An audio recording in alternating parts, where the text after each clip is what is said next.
Ao anatin'izay pejim-baovao izay hatrany kosa mikasika ny enti-manana amin'ny fanatanterahana ny fifidianana dia nilaza ny filohan'ny Ceni fa efa eo am-pelatanan'izy ireo izany. Vola ravoavy sy ty rakotorson. Efa eo am-pelatanan'ny voamera-pirenena amin'sahana amin'ny fifidianana avokoa ny enti-manana anatanterahana amin'ny fifidianana loholona izay ataony 9 Desambra 2024 hoy ny filohan'ny Ceni. Mikasika amin'ny vaovao miely momba ny fanaovan'ny ministry ny raharaham-bahiny Beatrice Atalasoni ny fahamaham-bola amin'ny anaran'ny voamera amin'ny sahana amin'ny fanomanana amin'ny fifidianana dia nomarian'ny filohan'ny Ceni fa tsy tafiditra amin'izany ny Ceni izay mpikarakara ny fifidianana loholona. Famindram-pahefana eo amin'ny Cenita sy ny Ceni dia mbola tsy vita hatramin'izao ka izay zavatra mitranga rehetrarehetra amin'ny fitantanana ao anatin'ny Cenita zany dia tsy misy zavatra fantatray hatreto zany. Noho izany tsy mahafantatra na inona amin'io zay fa ny fanotsiana tsara hoentina fotsiny dia ao amin'ny Cenita izay zavatra izay no mitranga raha ohatra ka misy fa tsy aty amin'ny Ceni mihitsy zany.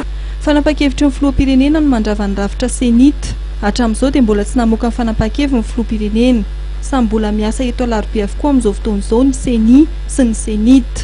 Tsy misy ve ny fifanitsahana ndraikitra amin'ny fisiany ny rafitra roa ireo? Tsy misy fifandraisany mihitsy zany na kely akory ary satria nametraka ny démembrement anay zany zay zao efa tafapetraka ny commission électorale de district sy ny commission électorale provinciale zay andraikitra ny sénatorial ity dia manaraka eo indray zany rehefa avy eo ny commission électorale régionale sy ny commission électorale communale ka izay zavatra zany tena ny Ceni fa tsy misy fifandraisany amin'ny Cenita. Manana solotena mpikambana tsy maharitra ao amin'ny Ceni ny antokona vondrona politika mandray anjara amin'ny fifidianana. Efa saingy nanendry ny solotena ny mandray anjara amin'ny fifidianana loholona hoy ny filohan'ny Ceni. Efa betsaka no nanolotra ny antoko politika mikasika amin'ilay hoe membre non permanent atao anatin'ny Ceni dia amin'ny zoma zao zay no misy assemblée générale mikasika an'ireo le membre non permanent reo satria hiaraka anao an'le arretage ny liste électorale hiaraka aminay eto zareo.